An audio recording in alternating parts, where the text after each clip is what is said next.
எதிர்பார்த்து காத்திருந்த ஒரு சந்திப்புன்னு சொல்லலாம். அந்த சந்திப்பை பற்றி தான் இன்றைக்கு டீகோட் செய்ய இருக்கிறோம். அமெரிக்க அதிபர் டொனால்ட் ட்ரம்ப்பும் சீன அதிபர் பிரீமியர் ஷி ஜின்பிங்கும் சந்திச்சிருக்கிறாங்க. இந்த சந்திப்புக்கு 10க்கு 12 மதிப்பெண்கள் தருவேன் அப்படிங்கிறாரு ட்ரம்ப்.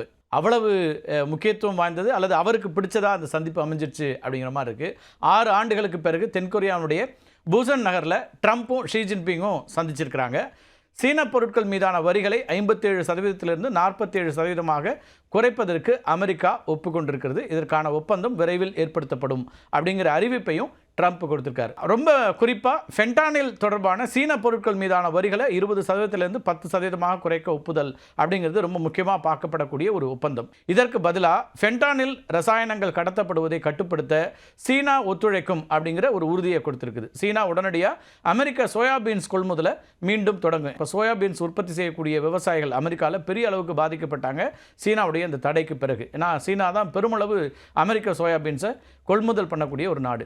அதே போல் அரிய வகை மண் தனிமங்கள் இருக்கு இல்லையா, ரேர் எர்த் எலிமெண்ட்ஸ், அந்த ஏற்றுமதிக்கு சீனா விதித்த கட்டுப்பாடுகளை ஓராண்டுக்கு ரத்து செய்கிறது அப்படின்னு சீனா உறுதியளிச்சிருக்குது.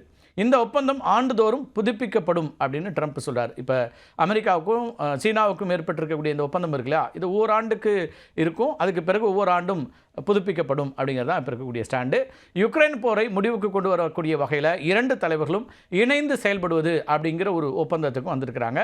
அடுத்த வருடம் ஏப்ரல் மாதம் ட்ரம்ப் சீனாவுக்கு செல்வார் அப்படின்னும், அதுக்கு பிறகு ஷி ஜின்பிங் அமெரிக்காவுக்கு வருவார் அப்படின்னும் ட்ரம்ப்பே அறிவிச்சிருக்கார். ஒரு அதிகாரப்பூர்வமான அறிவிப்பாக இந்த சந்திப்புகளை பற்றி சொல்லியிருக்காரு.